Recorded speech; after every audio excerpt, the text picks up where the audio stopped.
மகா மேன்மையும் அருமையான வாக்கு தத்தங்கள் 48. நான் இளைஞனாயிருந்தேன், முதிர் வயதிலும் ஆனேன். ஆனாலும் நீதிமான் கைவிடப்பட்டதையும் அவன் சந்ததி அப்பத்துக்கு இறந்து திரிகிறதையும் நான் காணவில்லை. சங்கீதம் 37:25. கர்த்தரை நம்பி நன்மை செய், நிச்சயமாய் நீ போஷிக்கப்படுவாய்.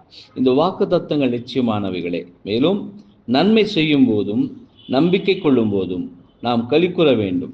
இவ்வாக்கு தத்தம் உங்களுக்கு வியாபாரத்தில் பிரச்சனைகள், தொந்தரவுகள், ஏமாற்றங்கள் மற்றும் சோர்வுகள் இருக்காது என்று பொருள்படுவதில்லை.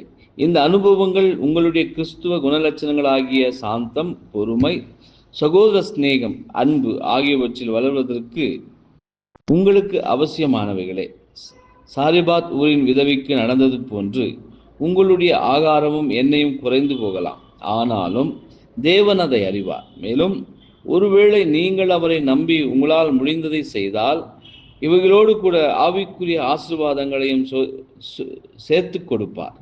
நமக்கு தேவையானவைகளை கர்த்தர் நம்முடைய சொந்த வேலையின் மூலமாகவோ அல்லது நண்பர்களின் தயவினாலோ அல்லது மற்றவர்களின் உதவி மூலமாகவோ அருளுவார்.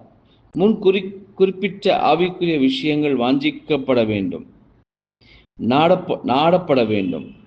பின்னர் குறிப்பிடப்பட்ட மாம்சீக விஷயங்களோ வெறுக்கப்பட அல்லது புறக்கணிக்கப்பட வேண்டும். இவ்விதமான முறைகள் எதுவும் தர்மம் வாங்குவதாகாது. அன்புடன் வழங்கப்பட்ட உதவிகளை ஏற்றுக்கொள்வது தர்மம் கேட்பதாக ஆகாது என்பதே. ஆமென்.